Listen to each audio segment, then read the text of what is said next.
Amazon. So Okay. awesome. I cannot wait to talk about this one. Oh, I mean, do you know how many times I say to authors, tell me the top 10 books you're reading, and your book is in there? Like, Oh, that's so sweet. That's no, you nice are of so loved, and your book is so wonderful. So, all right, let's share you with Amazon. Hey, Amazon, welcome back. Today we have Tracey Livesay. Did I say your name right? No, but it's okay. It's Okay, good. okay, well, tell me how to Promise. say it right. Okay, you tell me. Introduce yourself. It's Tracey. It's Livesay. Livesay. So, yeah, Yes. Livesay. Yes. Tracey Livesay Answer here to on anything. Amazon. So excited to talk about your newest book, American Royalty, and what you have in the works. So welcome to Amazon. I'm so sorry I butchered your name. I'm terrible with names. No, it is okay. I first of all, thank you for having me. Hi, everybody. My And it's okay. I am really used to it. This is my actual name. It's Livesay is my married name. And when I agreed to marry him, it was for better or for worse, and for his last names. I feel like I get that with my name too. They're like Branscom. Yeah, I'm like it's my married name. It is my real name. I thought, oh, it'd be cool to have a pen name and fly under the radar. It's a little too late for that though.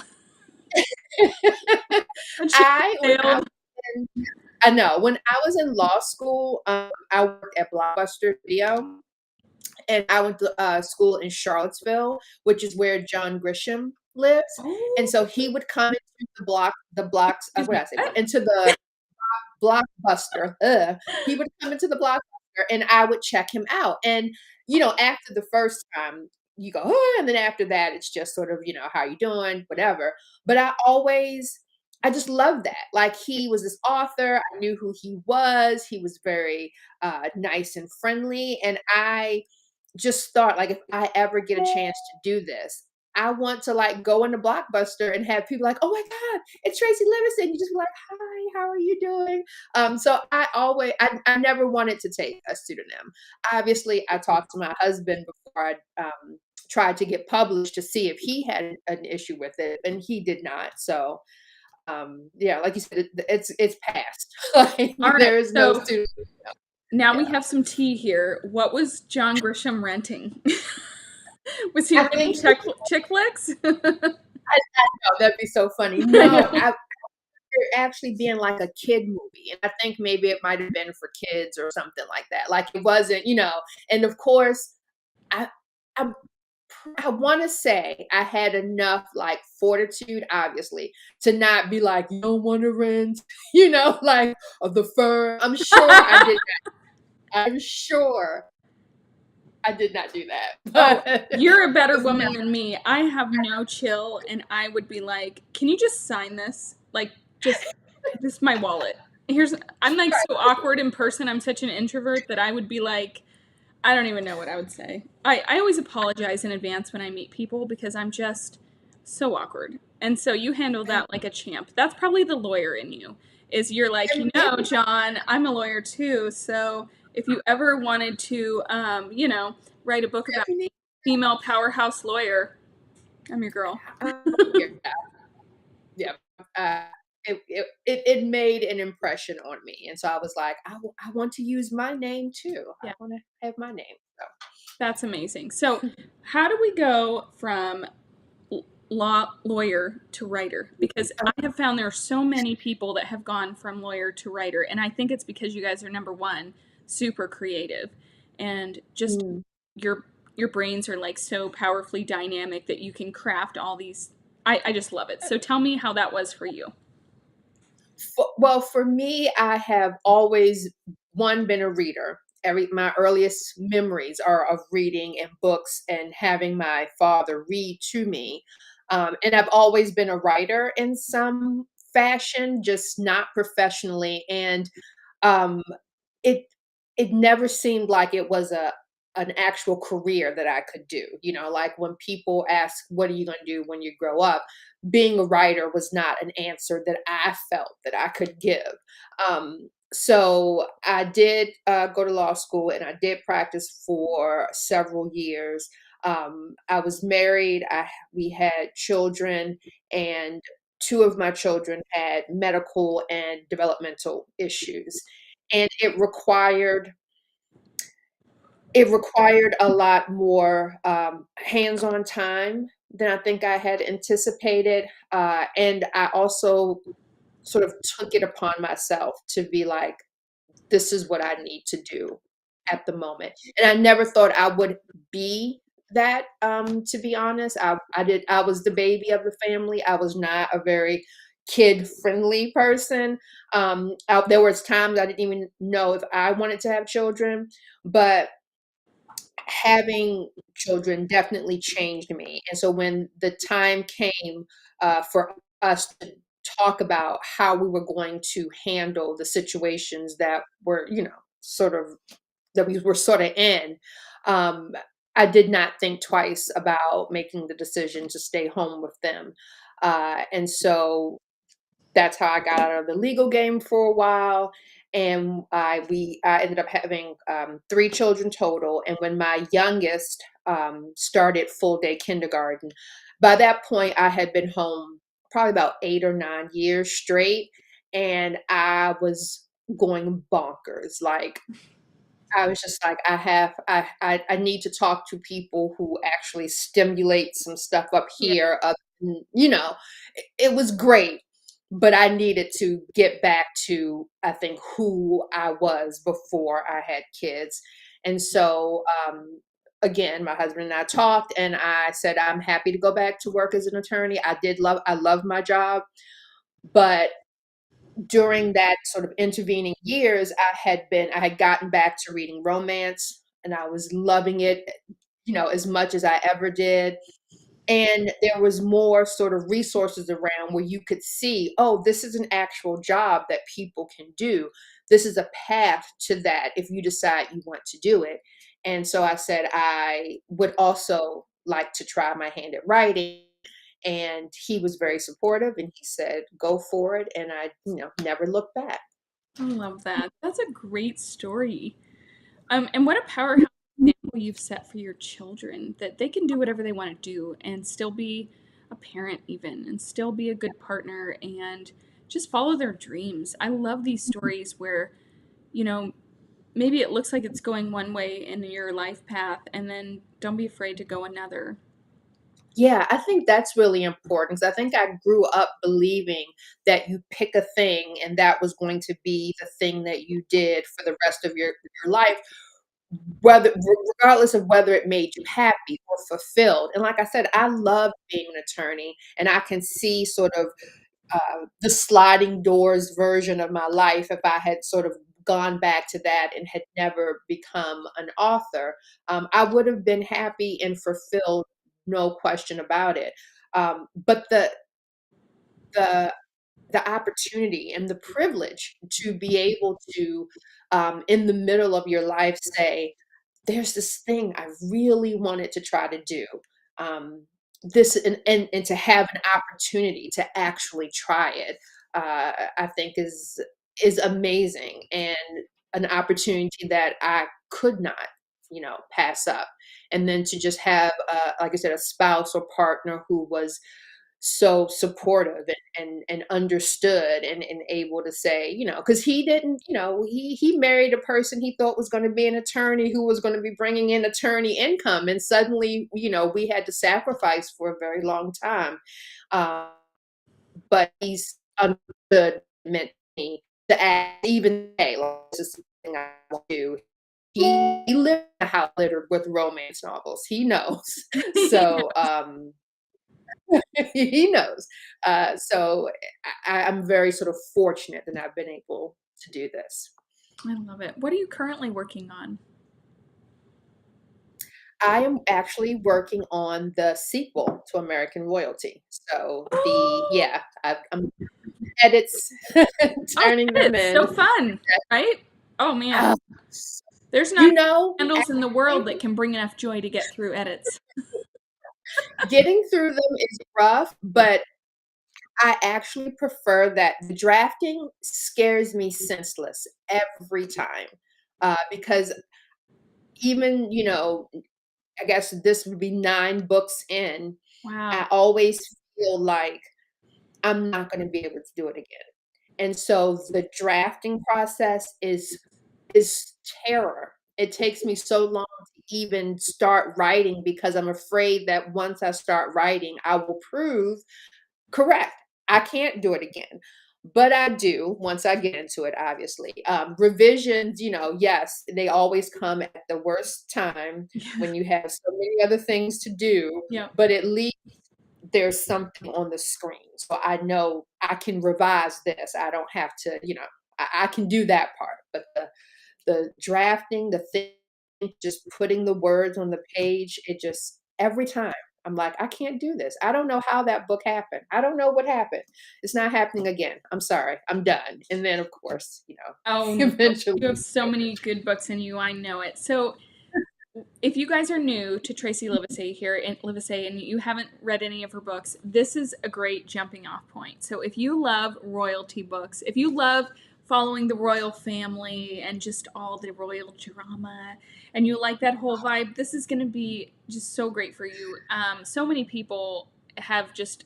I always ask the question to my authors before they're on the show, "Hey, what 10 books are you reading right now?" Your book always comes up, always. Um, Oh, your book has been huge for the past 4 to 5 months that it's been out, that I know that people are like, oh, Tracey Livesay, American Royalty. And it's just such a beautiful book. This is one of the most beautiful covers of all the books in 2022. And so tell me how, where did the inspiration come for this oh my series? gosh. So yeah, so I am not a visual person like with art and stuff like that. I try to do my own graphics. They never look right, so I've eventually farmed that out. But so the same way, like when I would get covers for books, they would ask, what are you thinking of? Like, what's your inspiration? And I have none.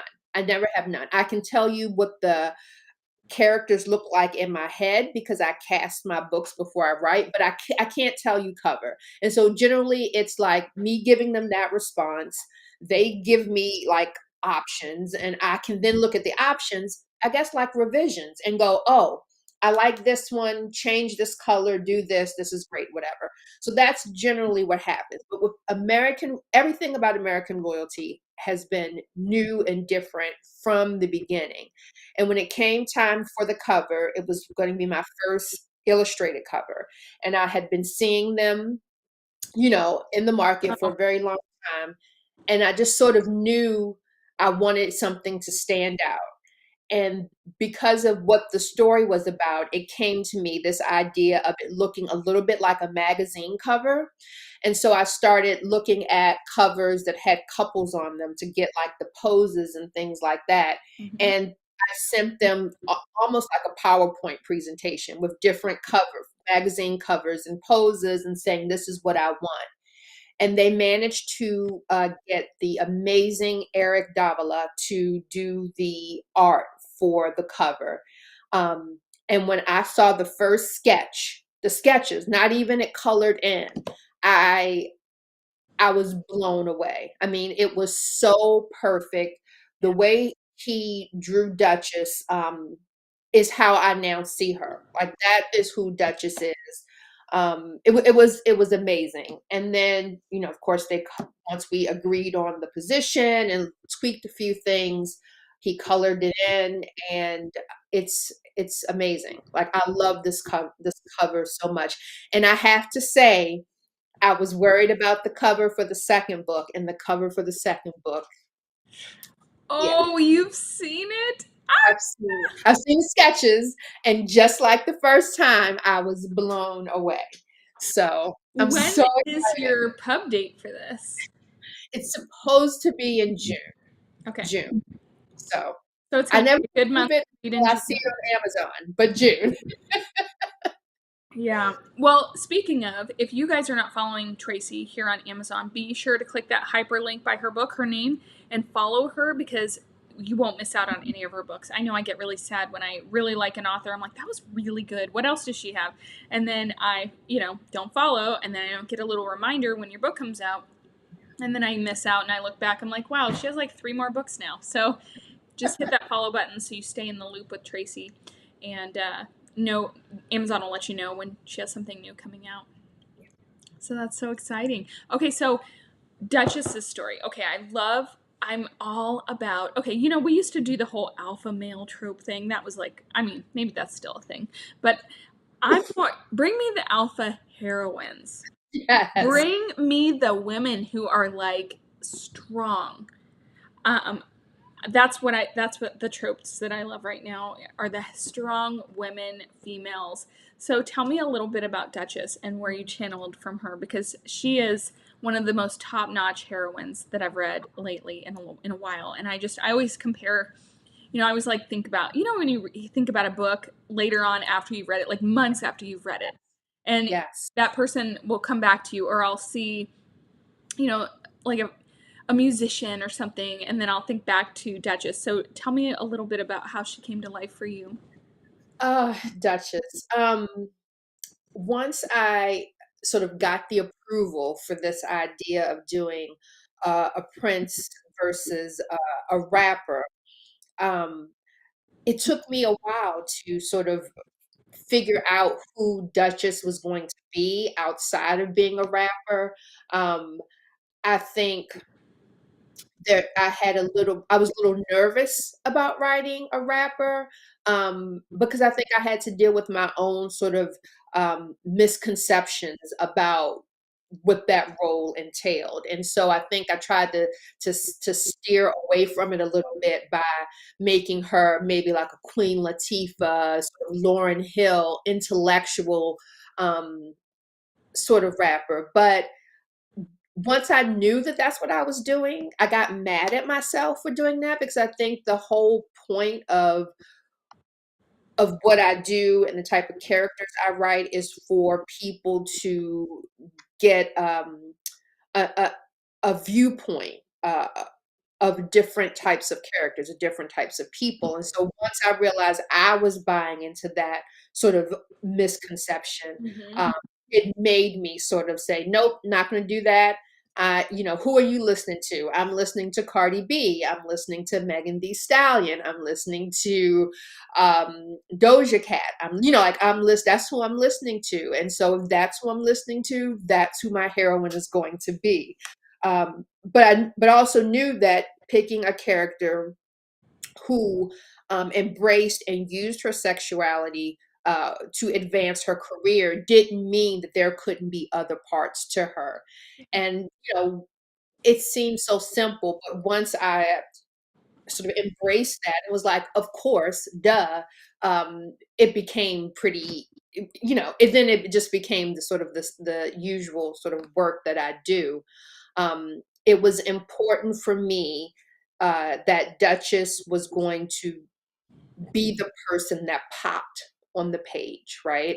Like she was not going to make herself small or little to fit in with the royal family or fit in with whoever the person was that she was going to end up with, that they were going to have to love who she was and all of who she was, to earn the privilege to be with her. And so I really love Duchess. I took a little bit of that from the heroine of the book I'd written right before that, which was like Lovers Do. Um, Picking these women who want strong men, but the women, they're the ones. Like they're the alphas. Like they're gonna this things are gonna revolve around them, and that's okay too. Like all types of relationships, and it's just what works for you. And she's gonna have that type of personality, and it was so fun to write that. It was a pleasure to write that. Just it really was. I loved her strong. She was just such a baddie. I love. And I mean, the whole time I'm like, yes, yes. Like you're rooting for her. You're just like, yes. And there were times I'm like, you better not, Jameson. You better not. Don't try her. Don't try her. Yeah, like she was just so unapologetically herself. Yes, that is a great way to articulate that. Yes. Yeah, She took up like the space she needed and didn't apologize. did And not. thing about women like that. Not the meek and docile, like, oh, I'm not gonna take up space. No, you take up that space. All of Up you take up the space and yeah, and then the people in your life, react to it. They that, adapt and or they move aside. well, they move aside. Mhm. Exactly. They don't they can be a part of it or they cannot be, but, you are who you are, and, Yeah. yeah, And I I think love that's one of my favorite tropes is when you underestimate the heroine and she claps back. She's like, no. not not gonna take Today, it not today, today. not today. Yeah, so good. So, okay, are you allowed to talk about the second book, who the characters are, or not yet? Oh, yeah, I mean, I can. For the first time ever, the second book in the series is gonna feature the same characters. So it's a continuation of Jameson and Danny, which never Yay! I've never done before, but usually it's because when my goal when I finish a book is, to have you believe that once the cover's closed and like you can peek in on them 5 years later and they'll have problems and issues like regular people do, but that they're still together. Like they've done the work so that you believe that happily ever after is going to sustain for years, forever, Yeah. hopefully. And with American Royalty and Danny and Jameson, I went in wanting to do that, but their lives are so big and so far apart that at the end of the longest book I've ever written too, um, I still felt like there was still more to explore with them. Like you get to the end and it's a romance because that's what I write. And so they do manage to get together and they love each other. And Jameson has told the world that they love each other. And, but how does that work? Like there's no questions about, or they haven't resolved. She lives in the States. He's a member of the British royal family. He has his duties. She's an international famous rapper. Like, how does that work? And I don't think that was not answered in the first book. You saw why they should be together and how they fell in love, but you don't see how that sustains. And so the second book is taking these two people and putting them in the reality of their lives and seeing if they can make it work. Oh, that makes me so happy that this is a continuation because I did have questions. I'm like, I know a lot of people say they compare the story to Prince Harry and Yeah. Meghan Markle, which I Yeah. love her. I love him too. I they're my favorite. And so, would Same. you say you drew on that for inspiration or no? Um, a little bit, but not as much. I mean, I mean, I don't I really see after I read it, I don't see them, but I see right. like these other people that I are so believable. Yeah. But I could see where people would say, if you like this, you'd love that. Probably would But love that. definitely And not the same. And I don't see them as the same. no, I think what Harry and Meghan did and has done for me in writing the book is to make that more believable, right? Because if I had tried to write this before, one, I'm not exactly sure I would have been. I mean, I could have written it and self-pubbed it, but I don't think my editor or traditional publisher would have been like, "Oh, yes, we'll do that."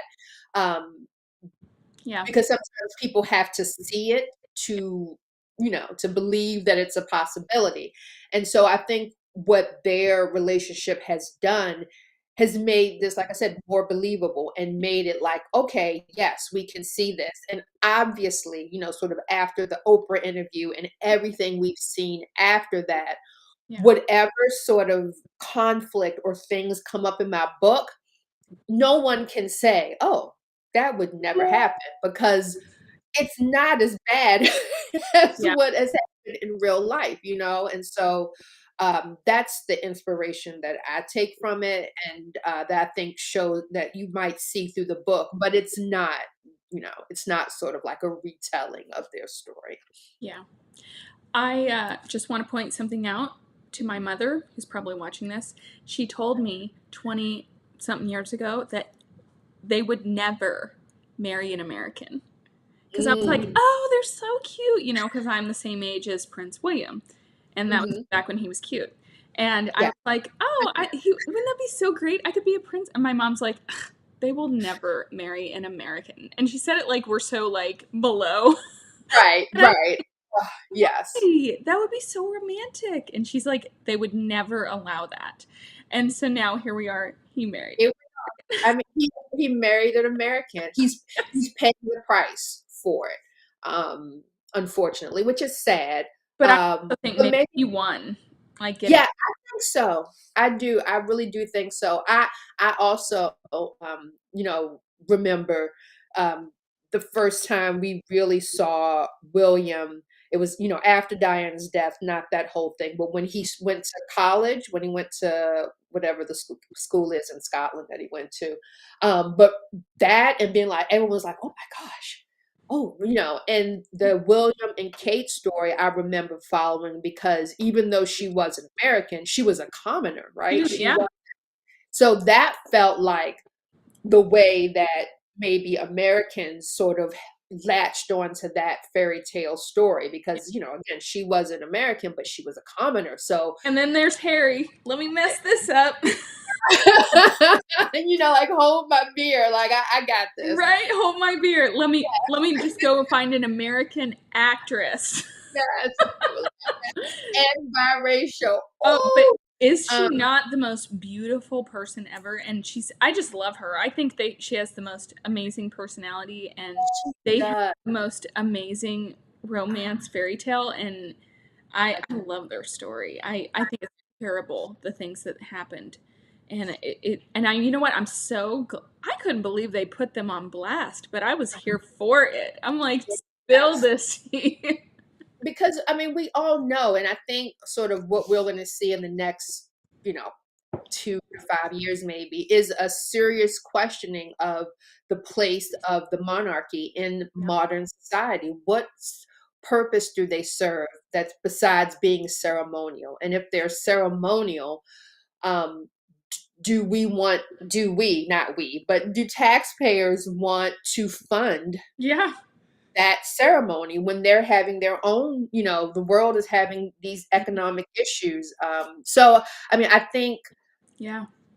this, it was of course sad to see the queen pass away, but this is sort of like a natural moment to be able to look at those institutions and decide if they still serve the people.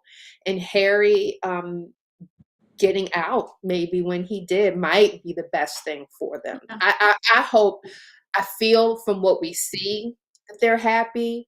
And I hope that they're happy. I really do hope that they are happy where they are with their family. And that he's maybe in a better place. Yeah. I love what you said. Hold my beer. He really did. He really did say no. Yeah, yeah. I love that. I mean that had to have been I can't even imagine the feeling that he went through going through how terrifying. But he chose his family, and that's also kind of like true man. Choosing your family and choosing your wife and kids over a legacy, really. I mean, we all give up things and times in our life, but man, that's a lot to give up. It's a lot to give up because that's the life that he knew, right? Yeah. But also to, credit to Megan for um, for being in a situation, for being unapologetically who she is, Taking getting in a space. situation that tried to lessen her, Yep. and having the strength to be able to say, I can't stay here and be me. I'm losing me Mm-hmm. here, Yep. and I need to go. I can't stay. And and he had a choice to make too, and he decided to like you said, to be with. He chose his family. So Yep. Ugh. So, well, I cannot wait to see what you're doing with the second book. I'm so excited. What kind of law did you practice? criminal defense. I did a little bit of family, Okay. but mostly it was criminal defense. Yes. I bet you have some good stories. I have some interesting stories. Yes, they tend to stay locked away unless I have a couple of drinks. Yeah, I was just thinking you would be great to have cocktails with. Oh, You just know who you would love? One of my favorite authors too is Helen K. Diamond. Do you know who she is? yes, I do. I Isn't love she Helen amazing? She has a new book coming out this winter too. Keller. I love her so much, and her Instagram is one of the best Instagrams to follow because it's under Darby Kane, Mhm. and she posts a lot of criminal, wild stories, and I'm just like, wow. I mean, she is just, I love the way her brain works. I love talking to her. One of the coolest ladies ever, and she used to be a criminal defense attorney too. So, I love Helen K. I love her Helen K. Diamond books, but the Darby, oh, because oh, that's what I if was I going to ask you if you ever had a thriller in you. I don't so I don't necessarily know if I want to do I love reading them, but if I was going to write something outside of the romance, I would want to write something like a mystery. I'm a mystery person. Like Murder She Wrote, rest in peace, Angela Lansbury, is my favorite Yeah. TV show of all time. I mean, I love mysteries. I love them. So that's What what I would. about, okay, hear me out. What about, have you ever read any El Casamano books? Yes. Okay, I love those books, and even my daughter, she's a teenager, she loves those books. In fact, I tried to hunt down her publisher. I'm like, yo, which kidney do you want to get an arc of the third book, the left or right? Because I need it now. And I'll promote it like crazy, but selfishly, I need to read it, and so does my daughter, because Yeah. that's how much I love El Casamano. I had her on the show last January, Yeah. and I love those books because they're romance, kinda, Mhm. but they're Kind of. mystery and Yeah. so Oh, tongue in cheek. Like they remind me of the Janet Ivanovich One for the Money books, but mhm. in a whole other sphere. And Yeah. just, I mean, I could see you writing something in that kind of not dimension, just like tongue in cheek. The bad guy goes down, but Very so voicey. Yes, yeah. very sort of I would love to do that. She I don't know her, but she lives in the area that I live in. We live in the same state and we actually live in the same kind of area. I So, knew that, but I didn't want to say that. oh, I know. no But one can she, find us. I Yeah. loved meeting her, and you should probably reach out to her because she's super nice and super just Yeah. friendly to chat with and a Yeah. phenomenal author. I love her personality, very down to earth. Yeah. And I don't I'm think she was a lawyer but she has something similar, I think. I don't know, but I could see you writing some of those mystery romance. I would love to do that. Yeah. Yeah. That's my other sort of thing that We'll add that to the to be written pile for Tracy. right. Not to add any more to your plate, but You we'll know, put a free pin in time. that. Yeah. But I always get inspiration from Darby's Instagram posts. I'm like, wow, what if that happened? Or then I have to fall down a rabbit hole reading it, and I'm like, thanks a lot, Helen. That's amazing. So, what advice would you have for an aspiring author? Who wants to write in romance or just any genre? Anything. Like anyone who just thinks, hey, this looks like a super glamorous job. And you're, Oh, let me tell you, hold my beer. yeah. Um, I would I would say it is it is not it's not that glamorous. I can't say that there are not fun parts to the job because there are, but it is an extreme amount of work. And so if someone is an aspiring author, they are a writer, but they want to be published, um, I would say to write the book. Just Yeah. write, sit down and write the book. And once you have written the book and know that that's what you want to do, then do your sort of research to figure out the next step. But as you know, a lot of people want to be writers. Very few actually finish the book because it's hard work. It is really hard work. But once you do that, then I say do your research and get your voice out there. That is lovely advice. Where else can we find you and support you online? Oh, right now, nowhere.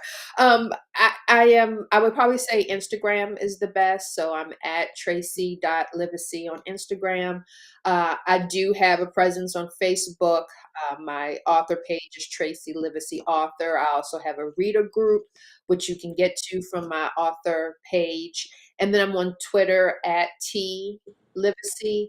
Um, but like I said, right now I am in the middle of edits, and so I am not posting as much as I should. But I can't do it all. I just Can't do can't. it all. That's right. Can't do Amen. You cannot do it all. But you know what? We can still follow you and you'll circle back around once you're done. Hey, we don't need you on social. We need the book. We need number two. Thank you. Thank you for saying that. When Everyone, everything is important, nothing is important. This yes, is an income producing opportunity. That's what I tell people. IPA, income producing activity. For authors, it is not social media. It is at our computer, butt in the chair, looking homeless, writing books. yep, That's what it is. exactly. Yes, That's what this it is all for you today. This This is this is not you, and then I'm gonna pull my hair up, put my glasses on, and be writing as well. So this is the labor of love. right, right. This is the look.